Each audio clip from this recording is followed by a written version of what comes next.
Good afternoon and welcome to H3 TV, where every week we gather on a Wednesday afternoon to bring you hope, health, and happiness. We recognize over the last couple of years as a speaker and an author that a lot of people were feeling hopeless, unhealthy, and unhappy. And I asked myself, what could you do, Annie, as a speaker and a writer to inspire people to be more positive, more hopeful? And what I recognized is when we talk about hope, health, and happiness, it leads to healing individually and in the workplace. So today I have the pleasure of having Ken with us, and he's going to share with us his thoughts and ideas on how to get and stay hopeful. So please help me welcome Ken to the stage.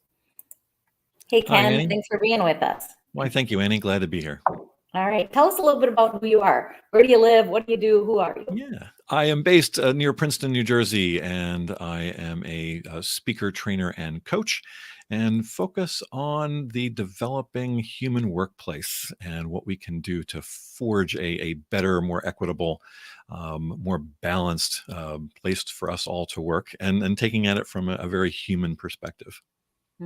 I love that. So how do you stay hopeful? I mean, we know life can be hard, right? There can be hard stuff in life. So how do you stay hopeful? How do you maintain that, Ken? For me, the first step is being intentional. You've got to kind of want to hope. You've got to be thinking about hope. It's not going to land on you. So being intentional about it and being thoughtful about those choices, I think is the key first thing for me. Okay. The second step is remaining open, flexible. It is a very changeable world that we live in. Circumstances changes, things can happen, and your life can change with a phone call or an email at times. And getting too stuck into one path, I think leads to problems, right? So being able to be flexible and adaptable to what's happening around us is important. Almost as a counterpoint, but actually reinforcing that, I think is the third piece for me, which is being persistent. You just got to keep at it, right? There are a lot of things that come your way. You run into headwinds, and being persistent about where you're trying to get to, not locked into too much of the path of where you're going, right? Direction more important than the particular path you're on, but staying, persistent in that pursuit helps reinforce the intentionality of it, and then the flexibility I think is also supporting. So those three things for me are kind of the key behaviors that I like to look for myself, so that I can remain and be more hopeful. Absolutely. I like that three words makes it really easy for people to listen to receive and think about it. Intentional, flexible, and persistent, right? Like staying open. And you said like in a moment, something can change from an email or phone call, 100%. Sometimes things can change for the better too, though. Sometimes those emails are wonderful and sometimes they are challenging, and it's how we look at it and how we receive it, right? So when life is hard, when you are going through something challenging, how do you go back to it? So you're pretty good at it. Like you already have this plan of these three things you do to be intentional, flexible, and open. But what do you do when you do get that email that is not great news, that is not uplifting news? How do you stay hopeful with that? And you're right. It's easy to get knocked off your game. It's easy to feel a little hopeless at times. It's easy to get down. And when I'm in those places, I tend to go back to the past, actually. I tend to look at the past, personal past, but also broadly historical past. When you look at some of the terrible things that are happening in the world, it's easy to lose hope. If you have a wider lens than just the now, you see that these are often not the first time that bad things have happened. You also see that people overcome those bad things. We're just still in the grips of this pandemic, and it might seem like this has never happened before. If you were 1,000 years old, you would probably be experiencing this as your fourth, fifth, or sixth pandemic.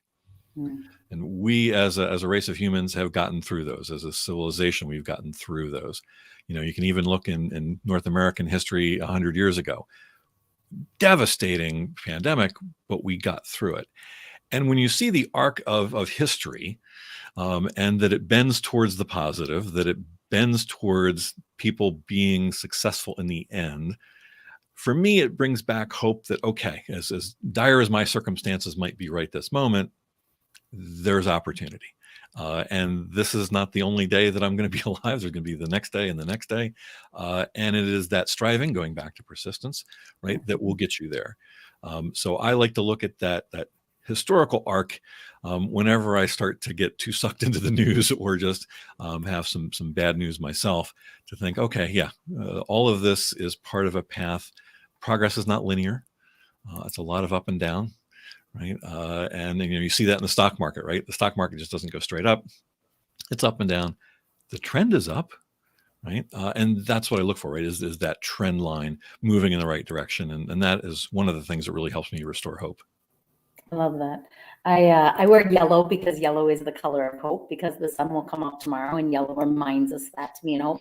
But one of my keys that I teach people all the time, Ken, and I love what you're saying, is what I actually ask people is, hope comes from me, for me, looking back to look forward. So I asked myself, what were circumstances more in my own life than in the world's life, because I try to not watch the news. But what were circumstances in my own life where I thought, I will never get through this. This is so hard.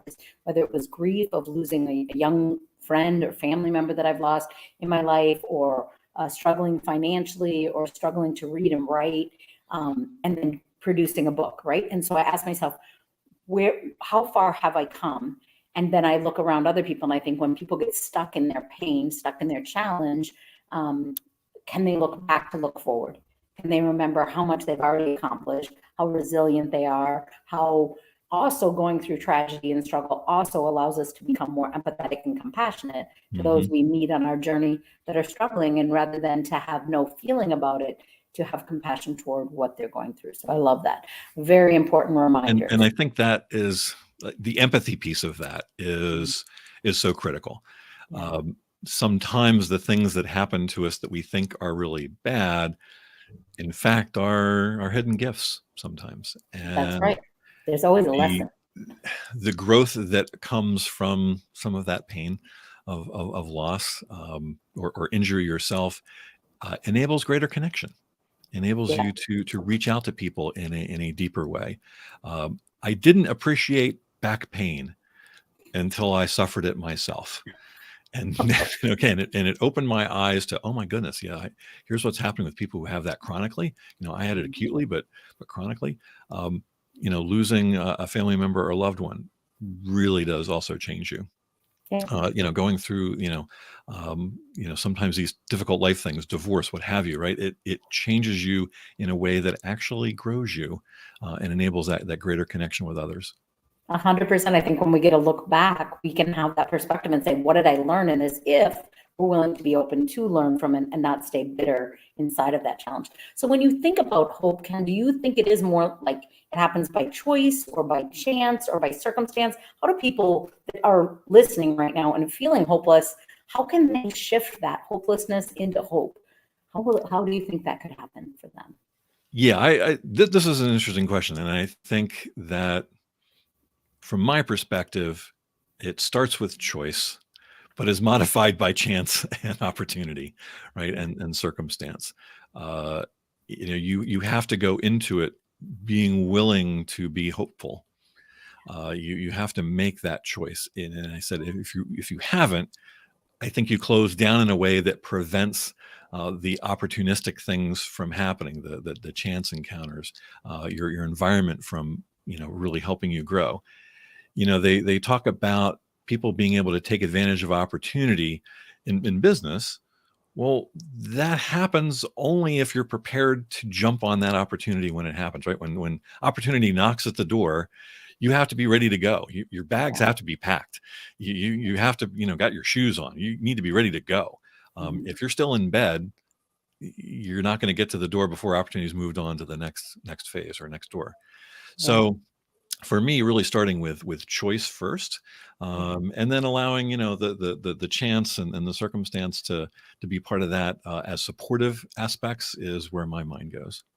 Yeah, I like that. Something you said, I got a visual for. I usually get pictures from words, as I was thinking about, is that if we allow the challenging circumstances of our life to leave us hopeless, or shut down, bitter, closed off, because I've already got hurt once, I'm not going to put myself out there again, we miss that next opportunity when it knocks. And so you're saying bags packed. I think bags packed in my mind is like, stay open.